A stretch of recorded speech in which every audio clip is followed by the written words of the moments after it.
Hey. Our assignment sheet for the third essay has been posted to the Module 3 folder, and we voted on LGBT equality for this. So some things I want to say as we're looking over the assignment sheet and picking the topic that we want to talk about. This is an enormous topic.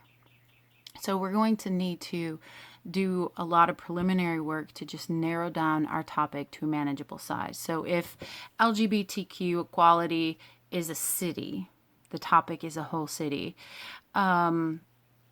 Issues of parenting is one building in the city, and there's still a lot of issues. They're just talking about parenting. So then we go to a specific room that talks about conversion therapy. And then that's the room that we're in for our topic. And then we have to pick where we're going to sit in that room to say that parents should not be allowed to send their children to conversion therapy, or they should be allowed to send their children to conversion therapy. So we're going from a city to a building to a room to sit in a particular seat. So we have a lot of work to do. We need to remember that we are making an argument. We're not just teaching our readers about the situation. We're going to take a debatable stance and try to persuade them to agree with us on the issue. And when we look at this, obviously, anything to do with the queer community can be divisive. People can disagree, and I'm sure we'll all discuss this maturely. I do want to say that personally, I switch between LGBTQ to just using the word queer to talk about the community or these issues. I understand that that term can be offensive, especially if people have been bullied with that term. But as a member of the queer community, I am. I personally use that word because it is all inclusive, and I strive to not leave anybody out of the conversation. So if you don't like that I use that word, please remember that I'm not using it derogatorily because I'm talking about myself as well. So in looking at the assignment sheet, there are some big areas. I'm trying to, if we're in this whole city of the topic, trying to nudge you in the direction of a building and then maybe a room to figure out what you want to talk about. So on here, issues specific to education. So when we look at sex ed in schools, most of them are not even medically accurate, let alone LGBT inclusive. Should they be? Should they not be? What do we do about bullying in schools for students who are being bullied for being queer or for being perceived? A lot of times people are bullied for being perceived to be queer. When we look at LGBT history, student organizations in schools, we can look at issues specific to parenting. So when we look at adoption laws, some states are passing laws or have in the past saying that same-sex couples cannot adopt. Healthcare coverage of fertility treatments, so like insemination, things like that, or gender confirmation procedures. So if people choose hormone therapy, treatment, or surgeries. Raising queer kids, what a huge topic that is. How do we raise children? So a lot of topics there. Issues specific to certain demographic populations. So looking at disabled folks at pride festivals. Looking at the intersection of homophobia and race, or biphobia and gender. So for instance, bisexual men suffer discrimination and prejudice differently than bisexual women. Or black men may experience homophobia differently than white men, right? So looking at these intersections of our identities. What do we do for our transgender population when they're incarcerated? Things like this, specific to one group of people within the queer community. A big one is the issues of when LGBT equality conflicts with somebody else's rights. So when my civil rights and your religious freedom, your right to religious freedom, we both have these rights. Well, what do we do when they conflict? Whose rights take precedence? So you're a medical doctor and you don't want to treat me because I'm queer. Okay, I have a right to medical treatment, and you have a right to your religion. So what do we do in those instances? Issues of conversion therapy, right? Conversion therapy is still legal in the state of Kentucky, and these parents have the right to raise their children according to their religion. So at what point does that cross into violating the child's civil rights and becomes child abuse, or does it not? Issues within the LGBT community specifically, so more than 50%, the majority of the queer community has a plural sexuality, right? They're bisexual, polysexual, pansexual. But quite often, the focus is just on homosexuals. And so the people with the plural sexualities are completely left out of the discussion, or they are discriminated against even within the queer community.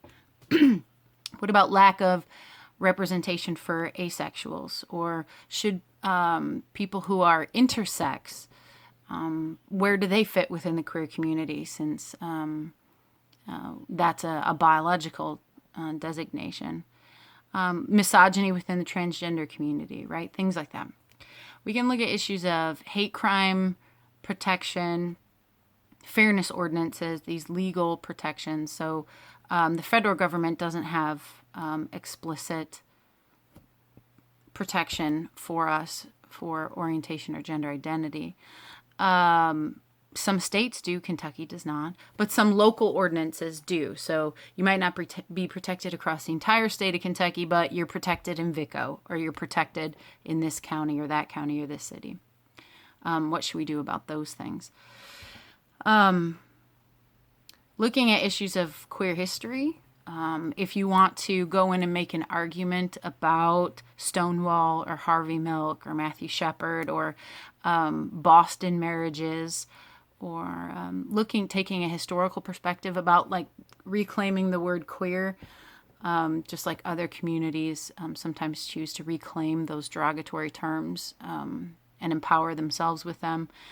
The growth of the pansexual identification, of non-binary identification, of using they as a singular pronoun. You can go make an argument about any of these things. Representation, so celebrity representation, controversies in Disney movies or advertising campaigns. If you want to look at a specific television show like Will and Grace or Sense8 or something like that.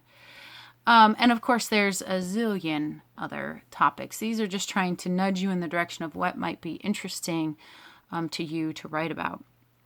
Now, certainly, like I said, when we talk about these issues in particular, people can be very heated, and because we're talking about quite often our sense of good versus evil, love versus corruption.